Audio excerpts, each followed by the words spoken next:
शवासन करते हुए मैं कुछ बातें बता रहा हूँ। अब कुछ पैर के ऊपर पैर रख करके ऐसे सोने के आदी हो जाते हैं। उससे लंबे समय तक जब ऐसे सोते हैं तो रीढ़ की हड्डी का बैलेंस बिगड़ता है। कुछ लोग माथे पर हाथ रख करके ऐसे सोते हैं, ये आदत बना लेते हैं। इससे भी कंधे का, गर्दन के ऊपर वाले हिस्से का बैलेंस बिगड़ता है। तो दोनों हाथ छाती के ऊपर रख करके सोते हैं। ये कमर के लिए तो इससे ज़्यादा नुकसान नहीं होता, लेकिन रात को सोते समय फिर उनको डर लगता है, भय वाले सपने उनको आते हैं। दोनों हाथ कुछ छाती के ऊपर रख करके, कुछ ऐसे हाथ माथे के ऊपर रख करके, कुछ ऐसे पैर रख करके और कुछ पैर ऐसे मोड़ करके।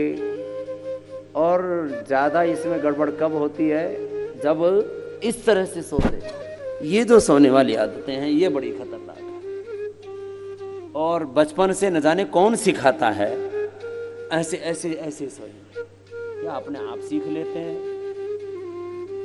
ऐसे जो ये सोते हैं इनको एक दिन कमर में दर्द होगा और तड़फ तड़फ करके परेशान हो करके जिएगी। ऐसे ये गलत तरीका है, ऐसे बड़ा खतरनाक है। तो कभी भी सोएं या तो शवासन में सोएं, या देखो करवट से सोएं तो ऐसे सोएं, घुटने पर घुटना, एड़ी पर एड़ी, ऐसे। ऐसा सोने में मुझे कम से कम 1-2 साल लगे अभ्यास करने में। तो आप समझ लीजिए आपकी भी क्या हालत होगी। घुटने पर घुटना, एड़ी पर एड़ी और ऐसे ऐसे सोते हैं। थोड़े करीब जितना एक कंधे और गर्दन के बीच फासला होता है इतना तकिया रखना चाहिए ऐसे सोते समय साइड में। इस तरह से सोते हैं, हाथ ऐसे खुला ही रखते हैं तो और अच्छा होता है। ये सही तरीका है। तकिया लगाने के बाद ऐसे, ये पूरा ही कर देता हूं कार्यक्रम, लो ऐसे, ये सही तरीका है। अब इसके अलावा जो भी है वो सब उल्टे पुल्टे ही तरीके हैं।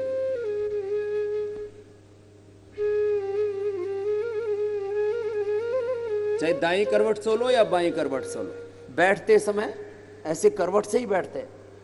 अब कुछ इतने बावड़े होते हैं, उठना भी ठीक नहीं आता, ऐसे लेटे हुए और ऐसे उठे, ऐसे उठेंगे ऐसे। ये क्या तरीका, आप देखिए जरा क्या हालात कर दी तुमने। अब ऐसे उठते हैं तो वो यहां से बोलते चणका आ गया, गांव की भाषा में बोलते चनका आ गया, कमर गड़बड़ हो गई। क्यों उठ रहे हैं ऐसे क्या शुतुरमुर्ग की तरह ऐसे उठेंगे। ऐसे नहीं उठना।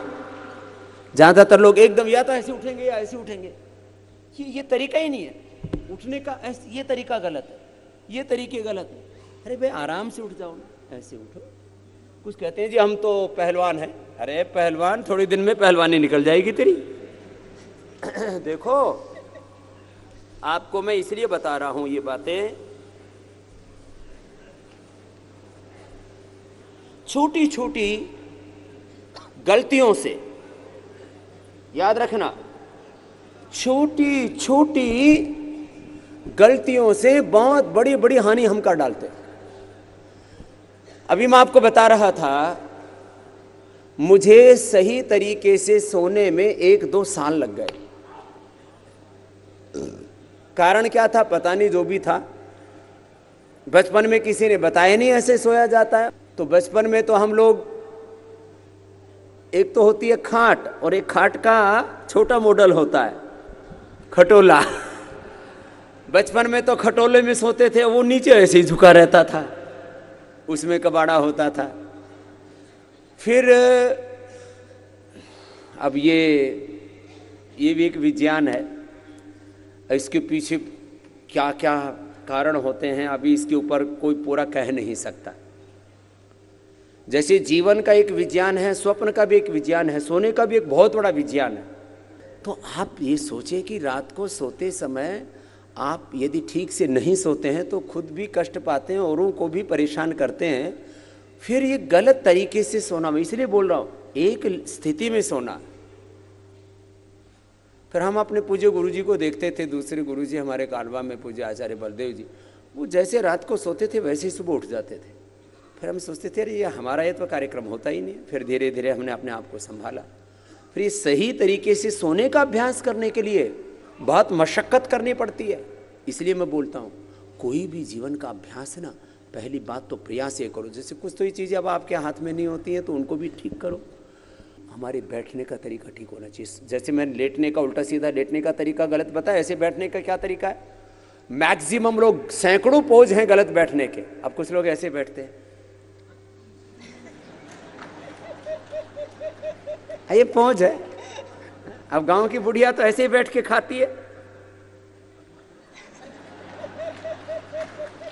अच्छा, हमने भी पता नहीं कैसे देखा, तो हम भी कभी कभी ये कार्यक्रम कर देते हैं। वो बचपन में ऐसे किसी को देखा हुआ होगा तो हम भी शुरू हो जाते हैं कभी कभी ऐसे। अब ये गलत तरीका है बैठने का, इसमें स्पाइनल कोड का बैलेंस बिगड़ता है। ये तरीका ठीक नहीं। कुछ ऐसे बैठते हैं जैसे, ये बैठने के तरीके हैं। साहब क्या क्या है पता ही नहीं। फिर कुछ बैठ के ऐसे खाना खाएंगे, ऐसे टूट के पड़ते हैं जैसे चोरी का माल खा रहे हो, ऐसे पूरे झुक करके। ये तो मैं तो सारा हिंदुस्तान देखा हुआ है, अलग अलग तरह के कार्यक्रम होते हैं। फिर ऐसे बैठेंगे थोड़ी देर तो, और फिर थोड़ी देर में ही कमर झुक जाती। ज्यादातर ये स्थिति रहती है हमारी बैठने में, ऐसे। अब जब ऐसे बैठते हैं आप पीछे से देखिए रीढ़ की हड्डी का क्या, पूरा बैलेंस बिगड़, स्थिति ये होनी चाहिए। अब कुछ ऐसे तन के बैठते हैं तो फिर यहां से अंदर घुस जाती है। अब एक हमारे योगी है, बहुत अच्छे महापुरुष हैं, उनके ज्यादातर चेले वो ऐसे ही बैठते हैं। जो ऐसे बैठते हैं तो उनकी सबकी कमर यूं हो रखी है, ये भी गड़बड़ है। ऐसे बैठना चाहिए। अब देखो छोटी छोटी बात है, अब ऐसे बैठना, अब यूं बैठना, यूं बैठना, ये भी गलत, ऐसे बैठना। अब ये छोटी सी बात। अब माने बैठने का सही तरीका, सलीका बहुत कम लोगों को है। ये तो बैठने की बात हुई।